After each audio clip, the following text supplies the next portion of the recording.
Hello, today we're going to conduct an in-depth analysis of Bach's Invention 13. For those of you who don't know me, my name is Tarek. I am a guitar player / teacher with 18 years of experience. I did take a few lessons when I was a kid in guitar reading and guitar playing. However, I've never been to the conservatory nor have I taken any piano lessons. The point of today's video is to run through Bach's Invention 13 from my own perspective of predominantly self-taught guitar player.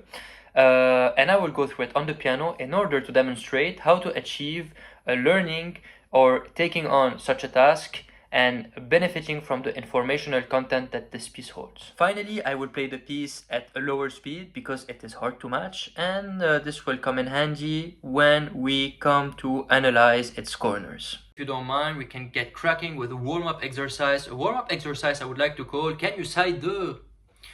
So it consists in getting to know the relationships inside of your A minor scale, and by that I mean all the intervals starting from every note. How can you practice that? Well, you can start by asking yourself, what is the third of? If we take A as our first example, what is the third of our A? Well, it's C. And you can do that with all of the notes. So if we start with A, our third is C, and then again E, E to G, G to B, B to G, G to F, F to A to C, and so on. Don't worry too much about matching the speed for now. Practice about 5 minutes a day and you will see how you will get better. The same practical method applies to your fifth. So if I start on A again, or I could start on E this time to vary, my fifth would be B, and then again B to F, F to C, C to G, G to D, D to A to E. Another interval that is important to practice would be your sixth.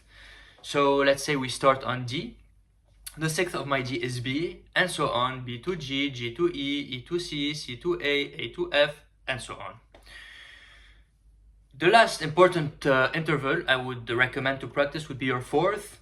And allow me to demonstrate for you. So the fourth of your F is a B, the fourth of your B is an E, and so on. So E to A to G, G to G, G to C, C to F. And there you go. This is a nice little warm-up exercise for you that will help you get to know the relationships within your scale. And you will see how this will translate in a much easier process of learning a classical piece or reading. Second part of our warm-up would be to practice inversions.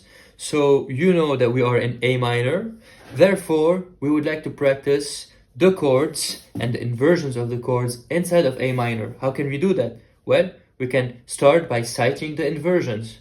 Would you be able to cite the second inversion of A, for instance, starting from E?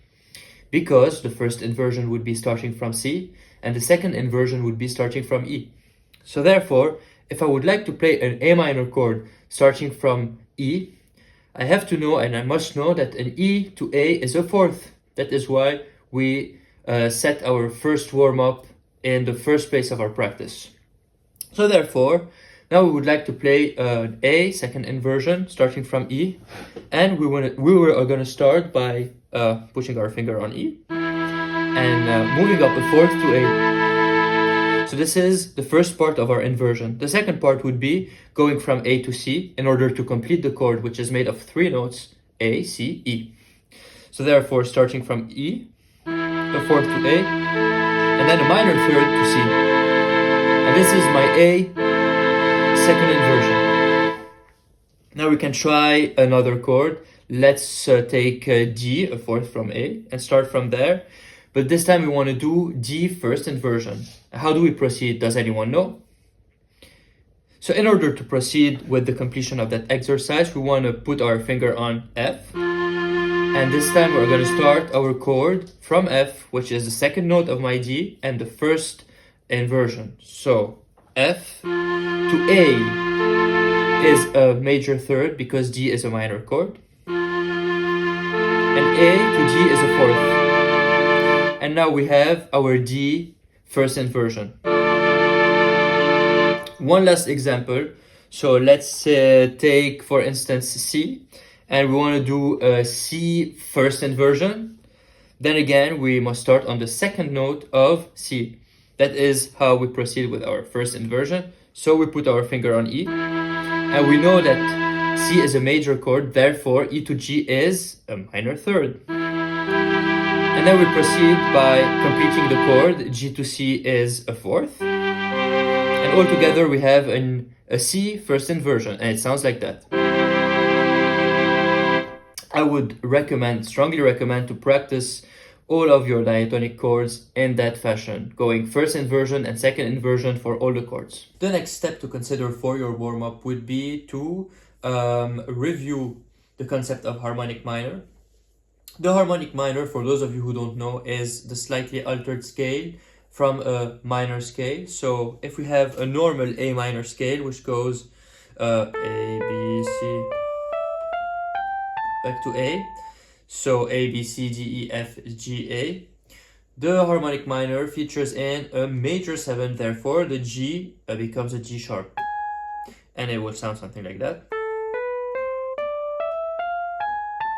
Right? So there's that slight alteration between both. However, that slight alteration, it changes every chord in the harmonized minor scale. Therefore, the first one, A minor, becomes an A minor major 7. B that was diminished becomes Dorian flat 2. The third chord, which is C that was a major, becomes an augmented chord. D that was Dorian becomes Dorian sharp 4.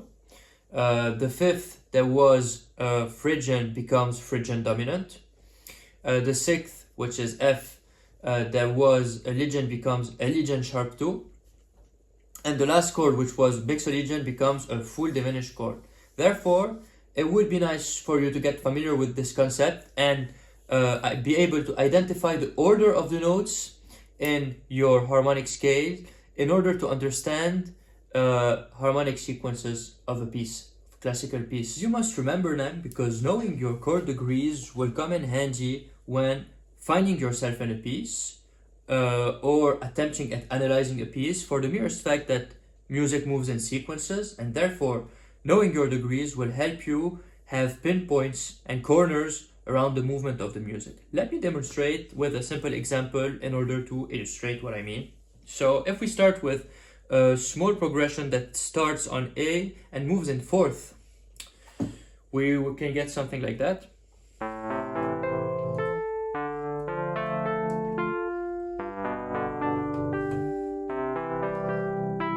And that is in A minor, small aparte. Maybe you would like to try that same progression and play it on A harmonic minor just to see if there's any difference.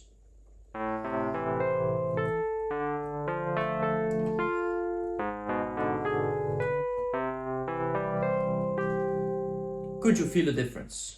Let us play a 251 in the key of C and add elements of harmonic minor just to see if we can recognize the sound. Let's go.